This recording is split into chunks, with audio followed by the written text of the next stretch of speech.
Subodh Goswami ji, DCP Delhi police. Radha Radha. Radhe Radhe महाराज जी। वंदनीय गुरुदेव, आपके चरणों में कोटि कोटि प्रणाम। गुरुदेव, बड़े शहरों में नशा आम होता जा रहा है। विशेषतः छोटे छोटे बच्चे नशे के इंजेक्शन मैक ले रहे हैं। गुरुदेव, नशे के कारोबारी भी पूजा पाठ इबादत करते हैं, फिर भी क्यों उन्हें ईश्वर के न्याय से डर नहीं लगता? वो पूजा पाठ और इबादत नहीं होती है, वो नाटक होता है। अधर्म आचरण करने वाला, पापाचरण करने वाला, भगवान के वचन है, पापवंत कर सहज स्वभाव, भजन मोर ते भाव न काऊ। यदि नौटंकी नाटक में कोई साधु का वेश रख करके पूरा स्वांग करता है, तो क्या उसको सत्य मार्ग का पथिक माना जाएगा क्या? आप विचार करके देखिए, नाटक में उसने साधु का स्वांग लिया है और पूरा वो साधु का स्वांग कर रहा है, तो क्या वो सत्य मार्ग का पथिक माना जाएगा क्या? क्या वो भगवदी आदर्श पुरुष हो सकता है क्या? नहीं ना। ऐसे ही जो भगवान की आज्ञा का उल्लंघन करके, शास्त्र की आज्ञा का उल्लंघन करके मनमानी आचरण करता है, वो किसी भी तरह की कोई भी पूजा करता हो, वो केवल स्वांग है, पूजा नहीं है। सत्य पर चलने वाला एक भी फूल न चढ़ाए तो उसके पांचों प्राण भगवान में समर्पित हैं और वो सच्चे पूजा कर रहा है भगवान की। भले वो फूल चंदन न चढ़ाता हो, लेकिन वो सत्य पे चलता है, वो सच्चा पुजारी है। और असत्य आचरण, पाखंड, बेविचार, नाना प्रकार के दोष करता है और बड़ी बड़ी आरती पूजा, तो बिल्कुल वो पूजा नहीं, वो नौटंकी का स्वांग है।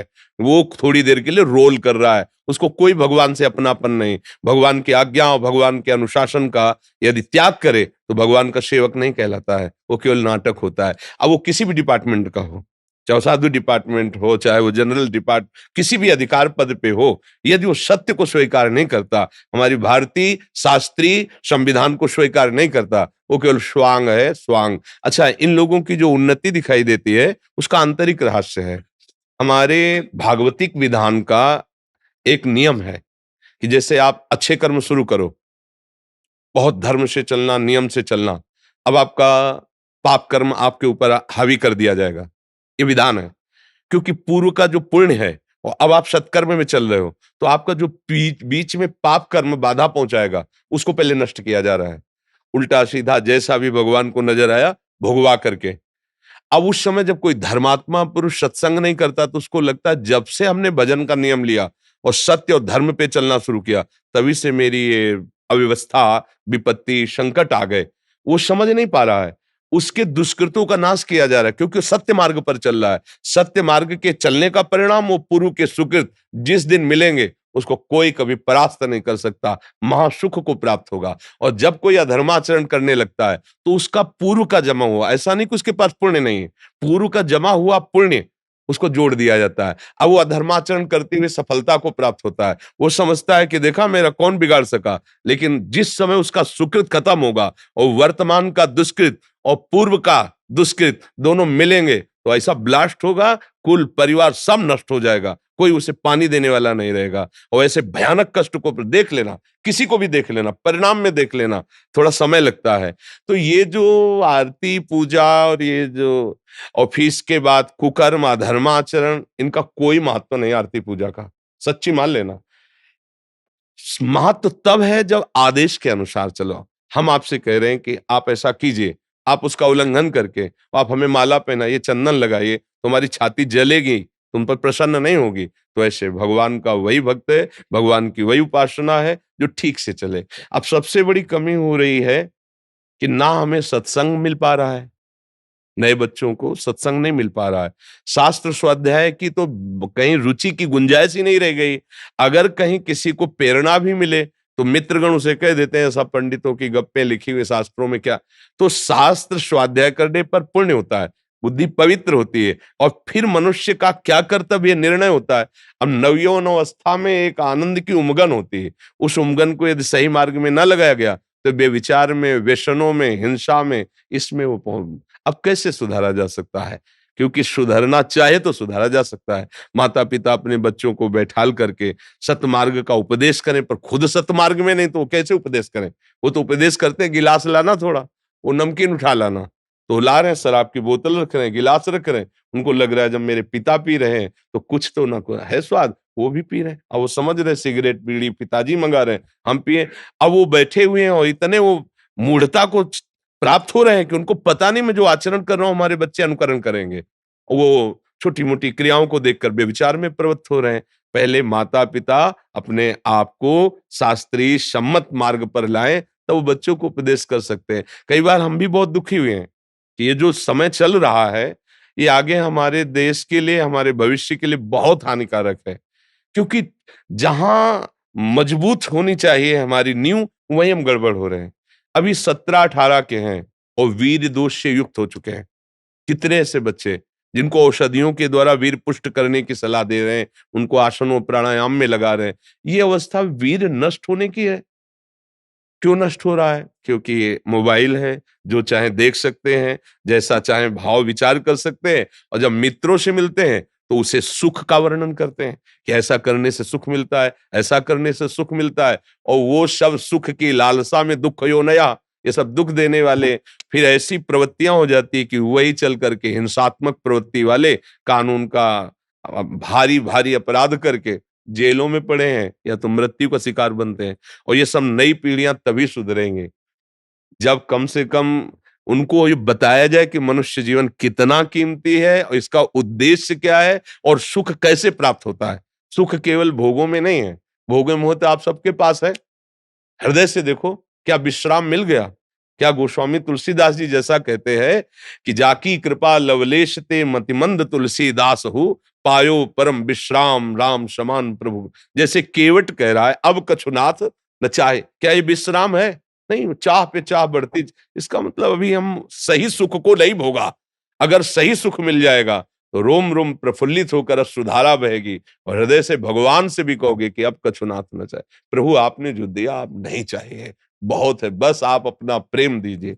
छोटे-छोटे बच्चे, छोटी-छोटी बच्चियां जो शास्त्र सम्मत जीवन व्यतीत करके हमारे देश के काम आ सकते हैं, वही अपने जीवन को नष्ट कर। अच्छा, कोई ना दंड दे तो स्वयं दंड देते हैं। कितने ऐसे हमारे सामने नवयुवक आए कि महाराज जी मैं आत्महत्या करना चाहता हूँ। 8-8, 10-10 बार हस्तमैथुन करके इतना मैं गिर चुका हूं कि अब हमारे सुधरने की गुंजाइश नहीं, ये लगता अपने जीवन को नष्ट कर। कैसे हम उनको समझाएं?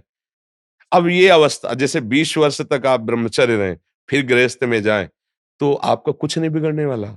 जैसे गेहूं की फसल है ना, एक किसानी भाषा में उसे गलेथ कहते हैं। गलेथ माने अभी बाली आ रही है, अब आप काट लीजिए, एक भी दाना आपको नहीं मिलेगा और 1 महीने रुक जाइए। वो परिपक्व दाना हो जाए तो 60 मन, 50 मन उसी में खेत में निकलेगा। ऐसे ही ब्रह्मचर्य की जब ये नवकिशोर अवस्था होती है, इसको ब्रह्मचर्य में रखना चाहिए और जहां वो पाणी ग्रहण संस्कार आदि गृहस्थ में जाए, कुछ नहीं बिगड़ेगा क्योंकि उसका ब्रह्मचर्य पुष्ट रहा है। अब वो अवस्था के अनुसार गृहस्थ का भोग करने के बाद उसे विरति हो जाएगी क्योंकि पहले ब्रह्मचर्य रहा है। अब बुढ़ापे में ब्रह्मचर्य होकर भगवत ध्यान करते हुए वो सही मार्ग। अब शास्त्र और अध्यात्म और ये सब कौन सुनना चाहता है? विचार कौन चलना चाहता है?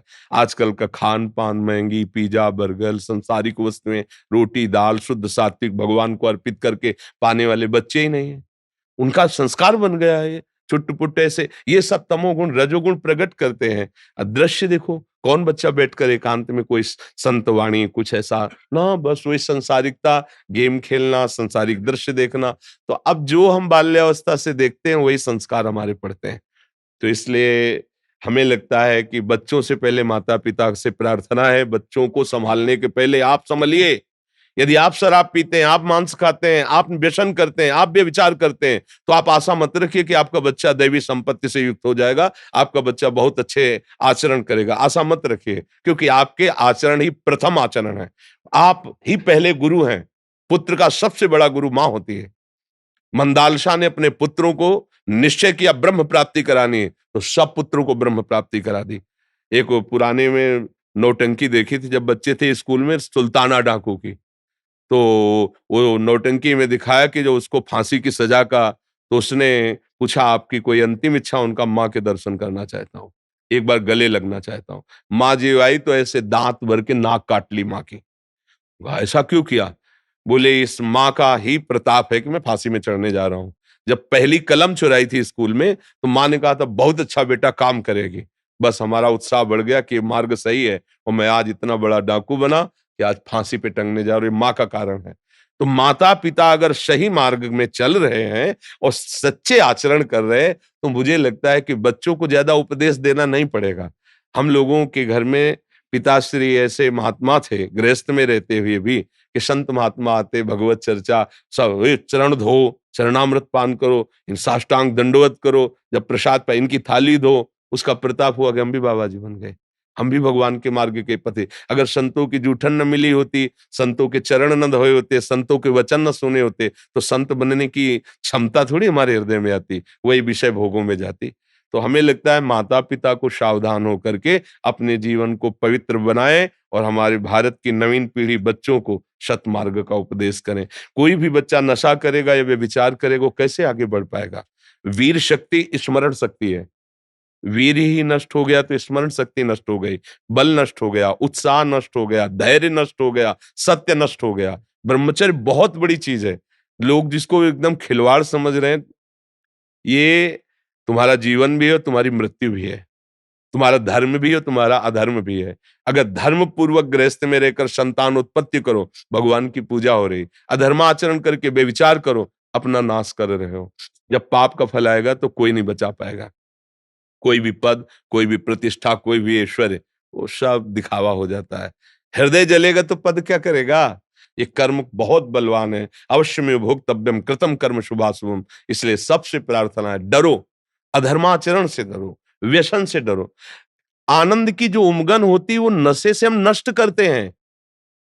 चाहे शराब हो, चाहे ड्रग्स हो, चाहे गांजा हो, चाहे भांग हो, एक हमारे अंदर स्वाभाविक आनंद है। ईश्वर अंश जीव अविनाशी, चेतन अमल सहज सुख राशि। उसका जो सहज सुख आनंद उमगन होता है, वो प्रमाद स्थिति, उसको मार्ग सही नहीं मिला, इसलिए उस उमगन में वो नशा सीख जाता है कि और आनंद आएगा, जबकि वो आनंद का नाश कर रहा है। अगर कोई नशा न करे तो खुद पता चलेगा, हृदय एक शीतल, एक शांत रहेगा। धर्म से चलने वाले को एक बहुत बड़ा पुरस्कार मिलता है, विवेक, कहीं नहीं फंसने देता। और अधर्म से जो आचरण करते हैं, उनको सबसे बड़ा दंड मिलता है, अज्ञान। वो फंसते चले जाते हैं। भगवान का नाम जप करे, कोई भी व्यसन माता पिता ना करे। अगर बुराई तुम्हारे अंदर आ गई तो धीरे धीरे छोड़ने की कोशिश करो, तभी तुम आगे बढ़ पाओगे। अब आजकल हम देखते हैं, जैसे किसी बच्चों से पूछते तुम ऐसा क्यों सीख गए, तो उनका हमारे पिताजी मांगते थे तो हम लेकर के उठा के देते थे, तो फिर हमें लगा कि हमको भी करना चाहिए। जब स्वयं तुम्हारे अंदर सत्य विराजमान, फिर तुम सत्य का उपदेश करो तो लागू हो जाएगा। और सत्य नहीं है और फिर उपदेश, तो इसीलिए हमारा समाज जो है वो पतन की तरफ बढ़ता चला जा रहा है। बहुत कठिन है सत्य मार्ग पर चलना, बहुत कठिन है। हर क्षण वृत्तियां विषयों की तरफ आकर्षित होती, उनसे लड़ करके, और भगवान का चिंतन, वो आपके सबके हृदय में देख लो ना, भगवान का चिंतन करने के लिए कितनी बड़ी अंदर जो ताप उत्पन्न होती, क्लेश शक्ति, उसको सहना होता है। मन बार बार विषयों में जा रहा है, उस विषयों से हटाकर उसको प्रभु में लगाना। फिर वो जो बोलेगा कि विषय बंधन है, इसे त्याग दो, तो अब जाओ, ये तुम्हारे छा जाएगा भूत की तरह। विषय बंधन है, उसे त्याग दो, क्योंकि उसने स्वयं त्यागा है। अगर स्वयं त्यागा नहीं, फिर काम। एक संत के पास एक माँ गई, मेरा लड़का बहुत गुड़ खाता है, आप इसको रोक दीजिए तो मान जाएगा। उनका एक हफ्ते बाद आना, एक हफ्ते बाद बोले, बेटा गुड़ खाने से दांत खराब हो जाएंगे, पेट में कीड़े पड़ जाएंगे, मत पाना। बोले, बाबा अगर यही बोलना था तो उस दिन बोल देते ना। बोले, हम खुद खाते थे, इसलिए एक हफ्ता छोड़ दिया, अब आगे जीवन में नहीं खाएंगे, तब हम उपदेश देंगे। उपदेश तब लागू होता है जब स्वयं के आचरण पवित्र हो और जीवन का लक्ष्य सत्य हो, तो लागू हो ना। हमारे अब समाज में सत्य की तरफ बढ़ने की उमगन रह गई है, क्योंकि सबकी बुद्धि इस बात में बैठ गई कि धन ही सुख का कारण है। धन से भोग, भोगों में सुख, और यही आसुरी प्रवृत्ति है। इसी के कारण बड़ी बड़ी हिंसाएं, बड़े बड़े छल कपट व्यभिचार इसी के कारण बढ़ रहे हैं। सुख का कारण भगवान की एक एक वृत्ति के द्वारा भजन रूपी पूजा करना। जैसे आप हो, सरकारी पद पे हो, जो आसुरी प्रवृत्ति के लोग हैं, उनको दंड देना आपकी पूजा है। जो अधर्माचरण करते हैं, कानून के अंतर्गत रह करके उनको दंड देना है, भगवान की पूजा है। भगवान का स्मरण करते हुए, भगवत भाव रखते हुए, सत्य मार्ग में चलते हुए अधर्माचरण वालों को बख्शो नहीं, ये तुम्हारी सबसे बड़ी पूजा होगी। जितना अधिकार मिला है, अधिकार की सीमा के अंतर्गत जो है, अगर वो अधर्माचरण करते मिल जाए तो चाहे जितना हमें वो अनुकूलता दे, अनुकूलता किसी भी तरह की नहीं स्वीकार करनी चाहिए। यही भगवान की पूजा हो जाएगी। और कोई, जैसे आप बताए ना कि आरती पूजा करते हैं, फिर वो भगवान को नहीं पसंद है, आप सच्ची मानना। भगवान को सोने का सिंहासन पसंद है क्या? एक पर्वत है यहीं भूमंडल पे 4 लाख योजन का, जिसका नाम सुमेरु है, और पूरा का पूरा सोने का है। 4 लाख योजन चौड़ा, 4 लाख रत्न गर्भा पृथ्वी है। जैसे लाल मिट्टी पीली मिट्टी निकलती है, ऐसे सोना चांदी हीरे जवाहरात से निकलते हैं। रत्न गर्भा समुद्र को कहा है। उनको चाहिए क्या, तुम्हें 100-200 ग्राम सोने का मुकुट बना दो, अधर्माचरण करो और भगवान राजी हो जाएंगे। तुमने 100-200 ग्राम सोने का मुकुट बना दिया, हमारे बड़े भाग्य। अरे उनकी सृष्टि की तरफ देखो, मारा घूम रहा है वैभव, अनंत वैभव उनका है। उनको क्या चाहिए, उनकी आज्ञा का पालन करो, सत्य मार्ग पे चलो। तो यह धर्माचरण वाले को, लोगों को ऐसा भ्रम रहता है कि जब बर्फी पेड़ा चढ़ा देंगे, थोड़ा सोना चांदी रुपया पैसा, तो भगवान हमारा बैलेंस बनाए रखेंगे, कि हम पापाचरण करेंगे वो हमारी रक्षा करेंगे। कदापि नहीं, भ्रम में ना हो जाए। जैसे किसी को भ्रम रहता है ना कि पापाचरण करूंगा, पैसा कमाऊंगा, उसमें से कुछ हिस्सा साधु महात्माओं को दे दूंगा, वो भजन करते हैं हमारा मंगल हो जाएगा। नहीं, बड़ा भारी हानि होगी। जिनका क्योंकि प्रश्न वो भी है, है। इनका प्रश्न भी है, कुछ दान करके वे अपनी काली कमाई को सफेद करते हैं, क्या ये उचित है? हाँ बिल्कुल, ये बहुत बड़ा दंड है। क्योंकि अगर तुम ये चाहते हो कि अधर्माचरण करके किसी साधु को, तो आपका धर्माचरण का धन जब उसके पास जाएगा तो उसकी बुद्धि भ्रष्ट होगी, और जब उसकी बुद्धि भ्रष्ट होगी तो भजन के त्याग कराने का अपराध और वह धर्माचरण का अपराध मिलकर तुम्हें नष्ट कर देगा। इसीलिए हम कहते हैं, सभा में कई बार कहा है, तुम्हें ठाकुर जी की कसम है, यहाँ कोई भी अधर्माचरण का अर्थ मत चढ़ा देना। क्योंकि पूरा जीवन जिन बच्चों ने अपने भगवान के लिए अर्पित किया है, तो भीख मांगकर ब्रजवासियों के टुकड़े पाकर हमें प्रभु से चाहिए। तुम ऐसा मत सोचना कि यहाँ आकर के अधर्माचरण का रख जाओ, मंगल हो जाएगा। हमारी तरफ से पहले कसम है तुम्हें कि तुम्हारा भी अमंगल होगा, और हमारे अमंगल को तो हमारे भगवान बचाएंगे ही। भीष्म जी सरसैया पर पड़े हुए थे। महाराज युधिष्ठिर ने जब प्रश्न किया और भगवान ने भी प्रोत्साहित किया भीष्म जी को कि उत्तर दीजिए, तब भीष्म जी ने उपदेश शुरू किया, तो द्रौपदी जी ने हंस दिया। भीष्म जी ने कहा, हंसी क्यों बच्चा? तो उनका, पितामह ये प्रवचन मुझे आज अच्छे नहीं लग रहे आपके। क्योंकि सभा में चिल्ला चिल्ला के मैं पूछ रही थी, जब मुझे लाया जा रहा था, कि महाराज युधिष्ठिर अपने को पहले हारे हैं या मेरे को। सब सभा में बैठे आप भी थे, और मुझे भरोसा था कि अगर आप खड़े हो गए और बोल दिए तो मेरी वो दुर्दशा ना होती जो हो रही थी। बाल खींच के एक वस्त्र रजस्वला में सभा में घसीट के लिए, आप कुछ नहीं बोले थे। कहाँ गया ये धर्म का ज्ञान का उपदेश आपका? तो उन्होंने कहा, बेटी मेरी बुद्धि भ्रष्ट हो गई थी। पापी दुर्योधन का पक्ष और अन्न खाने से मेरी 6 महीना बाणों की सैया में पड़ा पड़ा रक्तस्राव हो गया है। भीषण कष्ट पा रहा हूं। अब मैं पवित्र हो गया हूं, इसलिए जो प्रश्न करोगे सही उत्तर दूंगा। उस समय मेरी बुद्धि शुद्ध नहीं थी जो मैं उत्तर दे देता। तो उन्होंने उदाहरण दिया कि एक परमहंस जी जंगल में रहते थे, कंदमूल फल आदि खाते थे। तो एक राजा वहां गया, जब देखा कि वो ध्यानस्थ है, तो इंतजार करता रहा। फिर प्रणाम किया और कहा, महाराज कृपा करो, आप जैसे विरक्त महापुरुष हमारे घर में आएंगे तो हमारा गृह पावन हो जाएगा। तीर्थी कुर्वन्ते तीर्थानि, आप जैसे महात्मा चरण रख दें, वो स्थान तीर्थ हो जाता है, तीर्थों को भी तीर्थत्व प्राप्त होता है। तो सोचा कि अधिकारी है, शास्त्र ज्ञानी है और संतों पर श्रद्धा करता है, चले गए। महल में गए, सुंदर सुंदर भोग विलास की सामग्रियां सब खाई पी। शास्त्र निषेध करता है, राजन्न का निषेध करता है। वैरागी को उतना ही सात्विक पदार्थ भगवान को अर्पित करके, अल्पाहार लघुहार, जिसमें आप ब्रह्मचर्य रह सकें, आपकी बुद्धि शुद्ध रह सके। मतलब जैसे रजोगुणी पुरुष पाते हैं वैसा निषेध किया गया। ऐसा नहीं मनमानी तुम खाओ पियो तो तुम्हारी बुद्धि भजन में लग जाएगी। नहीं, और खा पी के खूब अच्छे से राज सम्मान पा करके आए, भजन में अरुचि, वही महल का चिंतन, वही भोगों का चिंतन। यार कब राजा आएगा कि दोबारा बुलाएगा? अब कंदमूल फल खाने वाले, भजन छूटा, चिंतन राजा का। अब चिंतन इधर हुआ तो तपस्वी थे, तुरंत राजा पहुंचा, महाराज पधारिए। आज कुछ नहीं बोलना पड़ा, पीछे ही चले गए। महल में पाए और देखा ऐसे, तो एक श्रृंगार कक्ष में हार टंगा हुआ था हीरों का। तो अवसर लेकर के, क्योंकि दास दासियां सेवा में नहीं, स्वयं राजा और रानी थे, तो वो हार लिया और झोली में डाल लिया, प्रसाद पाया और जय हो करके चल। रानी जब श्रृंगार को शाम को बैठी तो देखा हो, तो उनका, महाराज अपने इस निज महल में अपनी जो दास दासियां हैं, बिल्कुल कहीं उनका आना जाना नहीं, तो हार चुराएंगे क्यों? मुझे लगता है जिन संत भगवान को तुम लाए थे वो हार चुरा के ले गए। वो कहा, ऐसा मत कहो, हमारे देश के पावन पवित्र संत तुम्हारे हार को क्या करेंगे? तो उनका, महाराज आप कुछ भी कहो, मेरा दृढ़ विश्वास है कि हार आपके संत ले गए।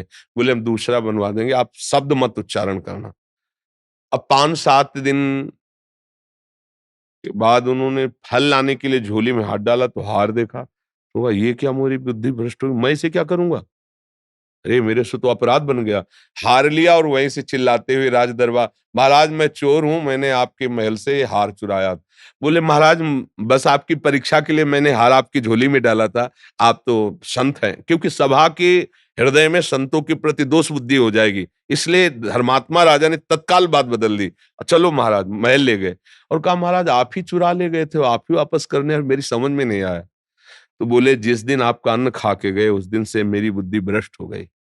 राजन के कारण मेरी स्वर्ण चोरी करने की, रत्न चोरी करने की प्रवृत्ति जागृत हुई और जब 7 दिन से मैं भूखा हूं, क्योंकि मुझे कुछ अच्छा नहीं लग रहा था, आज मैं कंदमूल फल लेने के लिए झोली निकाला तो उसमें हार मिला, तब मुझे समझ में, महाराज ये आपके अन्न का प्रभाव है कि मुझ तपस्वी को चोरी करने के लिए विवश कर दिया। भीष्म जी ने कहा बेटी, अन्न का प्रभाव इतना बड़ा होता है कि मैं सब ज्ञान रखने वाला उस समय उत्तर नहीं दे सका। तो ये जो लोग सोचते हैं ना कि अधर्माचरण करके दान पुण्य मंदिर, कुछ नहीं, धर्म के द्वारा कमाए हुए धन का विभाग करो, एक मूल के लिए जमा करो, एक परिवार के पोषण के लिए जमा करो, एक आगामी व्यापार की उन्नति के लिए, और उसका कुछ भाग गरीबों की सेवा, गौ सेवा, अनाथ है, बीमार है, कोई संत महात्मा भूखा प्यासा, अतिथि सेवा, ये शास्त्र विधान है। धर्म के कमाए हुए से, जिन लोगों का ये कहना ना कि अधर्म में इतने परसेंट दे दो, तो दोनों एक ही बात है, अंतर नहीं है, एक ही बात है, मतलब वो एक ही डिपार्टमेंट है। नहीं तो धर्म ऐसा कभी आदेश नहीं करता कि तुम हिंसा करो, पापाचरण, चोरी करो और दान कर दो तो तुम परम पवित्र और सुखी हो जाओ। ऐसा कभी नहीं, कहीं नहीं, किसी शास्त्र में नहीं है।